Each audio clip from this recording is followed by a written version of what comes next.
গ্রীষ্মকালের আগমনে বাংলার প্রকৃতি যখন মধুমাসের মিষ্টি ঘ্রাণে মুখরিত হয়, তখন আমপ্রেমীদের মনে জেগে ওঠে এক অন্যরকম আনন্দ।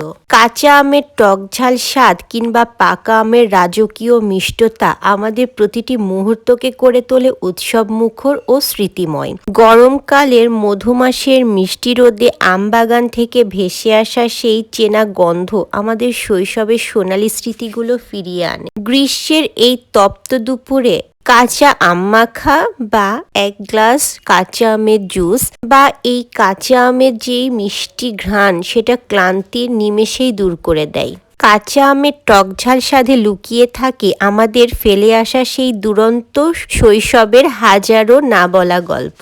বৈশাখের ঝড়ে আম কুড়ানো, গাছে আমের ঢিল ছুঁড়ে আম পাড়া, আম চুরি করা, সে যে ভীষণ সুন্দর একটা শৈশব ছিল। সেই শৈশব তো আর কখনো ফিরে পাবো না, তবে শৈশব নেই তো কি হয়েছে, কাঁচা আম তো আছে। আর এই কাঁচা আম যতদিন থাকবে ততদিন অবশ্যই কাঁচা আমের মাখা এবং কাঁচা আমের জুস বা কাঁচা আম দিয়ে যত কিছু করা যায়, আচার বা অন্য কিছু, সব কিছু উপভোগ করতে একদমই মিস করবেন না। আর আমিও তো একদমই প্রতি বছরের মতোই এই বছরও করছি, একদমই মিস করব না। আমের আচার সহ কাঁচা আমের যত রকমের রেসিপি আছে সবগুলো কিন্তু আমিও ট্রাই করব। আর আমি এখানে আজকে কিন্তু কাঁচা আমের সাথে পেয়ারা কিন্তু মাখায় খাচ্ছি। এটা কিন্তু অনেক বেশি উপকারী, আর এভাবেও আপনারা ট্রাই করে দেখতে পারেন, অনেক ভালো লাগবে খেতে। আল্লাহ হাফেজ।